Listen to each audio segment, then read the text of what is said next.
going to talk about the reconstruction of polytopes and Kalai's conjecture on reconstruction on the spheres. Okay, thank you very much, Laura. And thank you, the organizers, for the invitation. It's a pleasure for me to talk in this conference. And well, so my talk will be surrounded about like convex polytopes and simplicial spheres and some simplicial complexes that are arising in algebraic combinatorics, more precisely in the theory of Coxeter groups. And just let me start with some basics on convex polytopes, okay? And if there are any questions, please do not hesitate in interrupt me. Okay, so a convex polytope is the convex hull of finitely many points in Euclidean space. Some basic example is a three-dimensional cube. And given a polytope, we will denote by G of P. So a polytope P, we will denote by G of P, the graph of the polytope. And this graph just contains the vertices of the polytope and the edges between them. So it essentially forgets the information about the faces of dimension greater than or equal to 2, okay? So just vertices and edges. And we will say that a polytope is simple if the number of edges incident to each vertex is equal to the dimension of a polytope. So in this particular case, the dimension of the cube is 3. And if you look at each vertex has 3 edges. So this is an example of a simple polytope. Okay.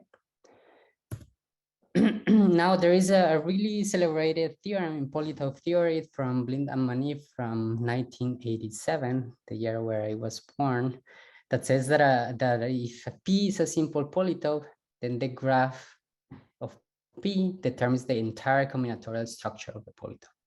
So again, so here is an example. So here's a cube.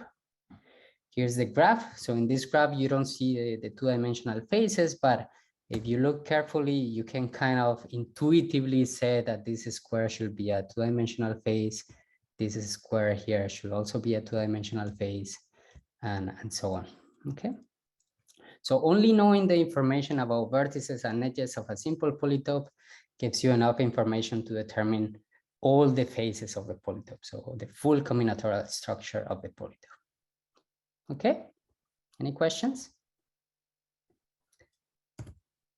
Okay, and 1 year after, Kalai gave a really, so the original proof was not constructive, so it relies on some topological techniques from homology theory, and Kalai gave a very simple constructive proof. So if you give me a graph, I can tell you exactly what the faces are from the graph, okay? And the original proof was more like, okay, if I have 2 polytopes with the same graph, then so I have an isomorphism from this graph to this graph, and this isomorphism extends to an isomorphism of the full face lattice of the polytope, okay? Okay, and this theorem also holds for arbitrary polytopes, not only simple polytopes in dimension 3. So if you take any 3-dimensional polytope and you give me a graph, I can tell you what the faces of this polytope are. But this is not true in arbitrary dimensions, so not in higher dimensions. Okay, so here is a basic example. So these are 2 polytopes which are non-isomorphic, but have the same graph. And the graph is a complete graph on 7 vertices. And the polytopes are built in terms of duals of products of simplices. So delta M is an m-dimensional simplex. Then you take delta 2 times delta 4. This is a 6-dimensional polytope. You take its dual. And you also take delta 3 times delta 3, the dual. And these 2 polytopes are not isomorphic, but both have the same graph. Okay. And this is just a very simple example, but in general, if you take any 2 neighborly polytopes of some dimension, they also have the complete graph as the graph of a polytope, and most of them are not isomorphic. So this is just a very explicit example of this. Okay. Now I mentioned duality of polytope. So when you have a polytope, you can construct something that is called the polar dual. And here's the definition. So this is defined in terms of some inequalities. So defining inequalities of a polytope. And more than checking the definition exactly, what I want you to remember is that this duality behaves really, really nice. So under this duality, whenever you have a vertex of a polytope P, this vertex will correspond to a facet of the dual polytope. So you might think of it as for each vertex, you will put a facet and so on. And so this vertex correspond to that facet. This vertex over here will correspond to that facet. And the edges, so an edge between two vertices will correspond to the intersection of the corresponding two facets. And these are codimension one face. And these codimension one faces are called ridges, okay? And maybe I didn't say facets are the higher dimensional faces of the polytope. So in this particular case, this was a two-dimensional face, which is the maximal dimension. So this is a facet, and the ridge is the intersection of these two triangles, which is this edge over here. Okay. Any questions? Okay, excellent. And this continues. So whenever you have a k-dimensional face, this will correspond to a co-dimension k face of the dual. Okay. So at the beginning, we talked about simple polytopes, but there is another really nice class that are called simplicial polytopes. And a simplicial polytope is essentially just a polytope whose faces are all simplices. Okay, so in particular, if the facets are simplices, then all the faces of the polytope are simplices.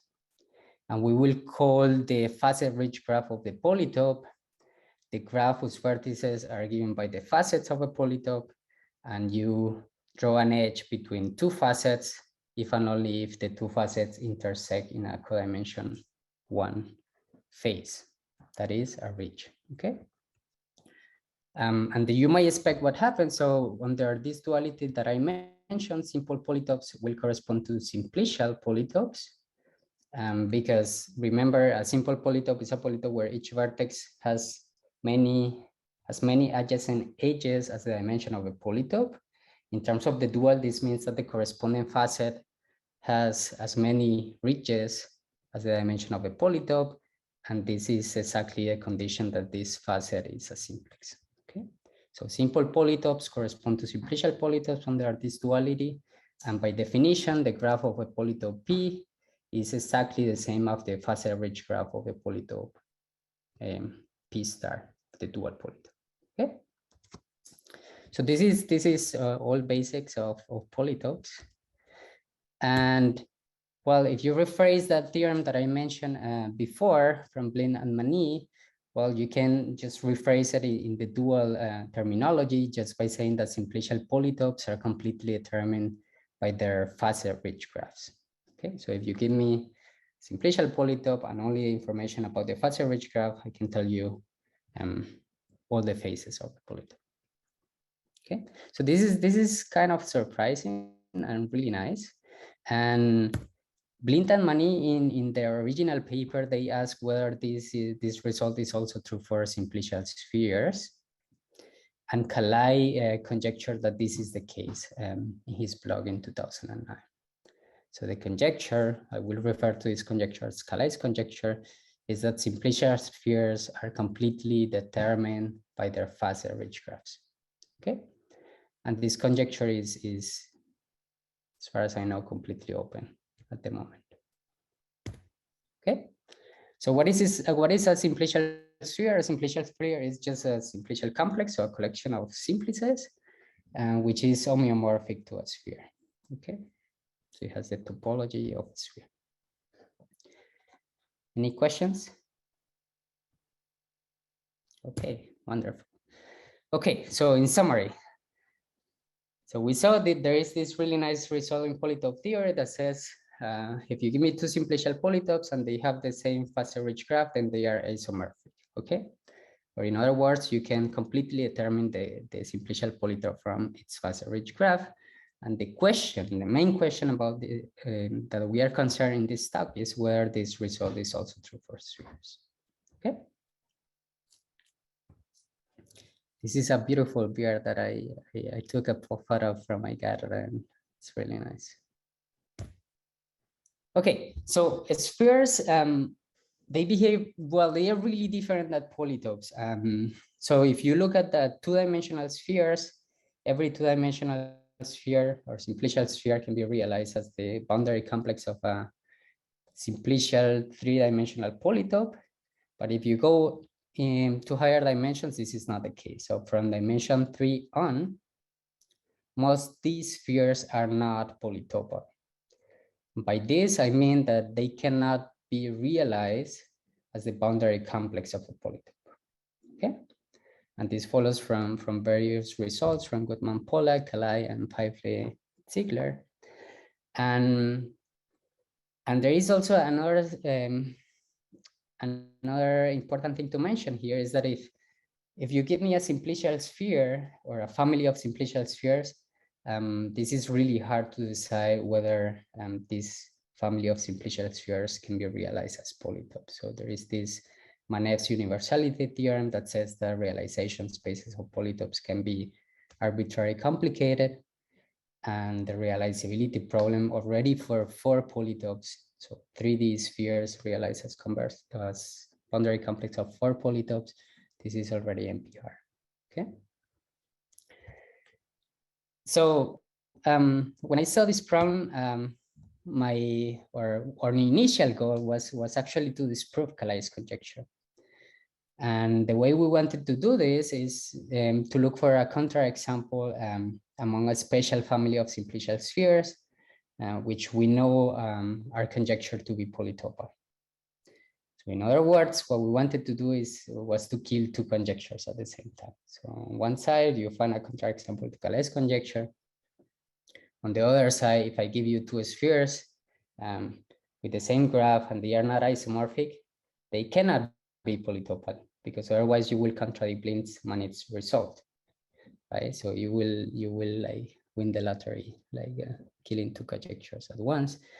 But funnily, what we ended up doing was actually proving the conjecture for this family, and this family is a really nice family, which is called spherical subword complexes. And for the rest of the talk, what I want to do is to introduce this family. So I want to introduce subword complexes, and I want to state our main result. Okay, are we good? Excellent. Okay, so subword complexes. So before introducing them, I will need some preliminaries. And for this, let me consider the symmetric group of permutations of n+1 elements, so 1, 2, up to n+1. And maybe many of you know that this group can be generated by simple transpositions. So a transposition that swaps the adjacent numbers I and I+1. And any other permutation you can write as products of these simple transpositions. Okay. And when you write a permutation as a product of simple transpositions, well, this is not unique. You can write it in many different ways. And we will call the length of W the smallest r, such that W can be written as a product of R simple transpositions. And with this definition, you can see that the length is actually the number of inversions of a permutation, and that the longest element is the permutation that reverses the number. So n+1, n -1, and so on. And we will call a product of transpositions of reduced expressions for W if this is an expression for W of minimal length. Okay. Any questions? Good. So in this talk, we will be working with finite Coxeter groups. If you know them, this is amazing, really nice.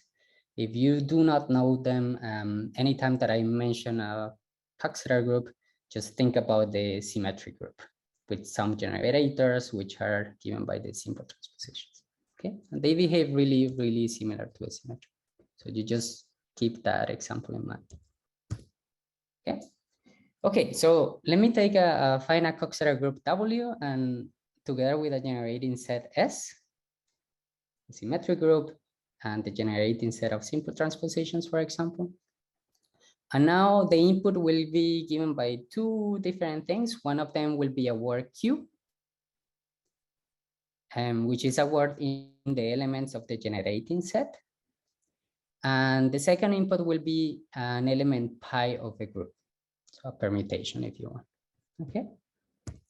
And Knudsen and Miller in 2004 defined this simplicial complex, which they call the subword complex, indexed by Q and pi, as a simplicial complex on the ground set from 1 up to n, whose phases are given by subwords P of Q, such that the complement of P in Q contains a reduced expression of pi. Okay, this looks more complicated than it is. I will do an example to make this clear. Okay, and they define this first in type A in their study of grammar geometry of Schur varieties, and then they generalize it for arbitrary auxiliary groups. Okay. Okay, example. So let's take the symmetric group of permutations of 3 elements. So 1, 2, 3, all permutations of them. And this group is generated by the simple transpositions S1 and S2. So S1 swap S1 and 2, and S2 swap S2 and 3. Okay. So I need to tell you a word Q, and I need to tell you an element pi, a permutation. So here they are. So my word Q will have 5 letters, Q1, Q, 5 letters, Q1, Q2, Q3, Q4, Q5, which are given by S1, S2, S1, S2, S1. And pi will be my permutation 3 to 1, the longest permutation. Okay? And I want to compute the subword complex. So remember, so I will just compute the facets because this is easier. So the facets are going to be the complements of reduced expressions of pi in Q. So for this, I need to write all possible reduced expressions of pi, and I need to look for these expressions in Q. Okay, so here's one. So for example, I can write pi as S1, S2, S1. And this is a copy of S1, S2, S1 in Q. And the complement is Q1 and Q2, which means Q1 and Q2 form a facet of this simplicial complex. Okay. Here's another one. So here's another copy of S1, S2, S1 in Q. The complement is Q2, Q3, which means Q2, Q3 is a facet of your simplicial complex. And you can continue. So here's another one. The complement is Q3, Q4. Here's another one. The complement is Q4, Q5. And then we are done with S1, S2, S1. These are all the copies of S1, S2, S1 in Q. But we are not done. You can also write the permutation pi in a different way. So for example, you can write it as S2, S1, S2. And here is a copy of S2, S1, S2 in Q. And the complement is Q1, Q5. And therefore, Q1, Q5 is a facet of your simplicial complex. And this is it. So in this particular case, the subword complex is the boundary complex of a pentagon. Okay. Is this clear? Any questions? Okay, excellent. So let's do another example to make this more nice. So let's take the symmetric group of permutations on 4 elements. And this is generated by permutations or by simple transpositions S1, S2, S3. And let me take the same word as before, Q, and let me add a letter at the end, so S3. Okay, so the same word as before, just by adding an S3 at the end. And let me take pi, exactly the same permutation. So 3, 2, 1. There are 2 different ways to write this permutation. S1, S2, S1, and S2, S1, S2. And none of these 2 ways use the letter S3. Okay. So if you look for reduced expressions of pi in this word Q, these are going to be exactly the same as before. Okay. And the complements are going to be exactly the same as before, with a small difference that Q6 will always be contained in the complement. So you get the same complex as before, but instead of having, for example, Q1, Q2, you will have Q1, Q2, Q6 is a facet. Okay. And there are 5 facets, and these are all of them. And this is a triangulated pentagon. Okay. Okay. One of the nicest, in my opinion, results about software complexes is that they are vertex decomposable spheres of balls. So for example, in this particular case, this is a one-dimensional sphere. And in this case, this is a two-dimensional ball. Okay. And one wide open conjecture that has been open for almost 20 years now says that a sphere, so those software complexes which are spheres or spherical software complexes, they can be realized as boundary complexes of convex polytopes. And this is completely open. And this is a conjecture I like really a lot. And there are many, many interesting examples of this. So for example, some cases include all cyclic polytopes in all dimensions and number of vertices. This includes the duals of associahedra, and this includes the duals of generalized associahedra, or if you want, cluster complexes of cluster algebras of finite type. This also includes duals of polytopes of pointed pseudo triangulations, and something that is called simplicial multi-associahedra. Okay. And in this last one is also conjectured to be a polytope. So this one is another wide open conjecture, which has been around for quite a while. Okay.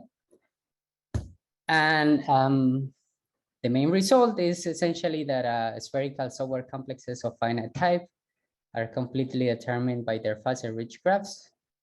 And in other words, they satisfy Kalai's conjecture. Maybe just let me mention that our current proof is not constructive.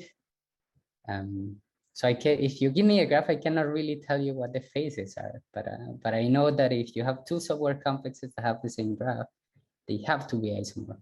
So this is the idea of the proof. So it is an open problem to actually construct the phase structure just from the graph, if you are interested.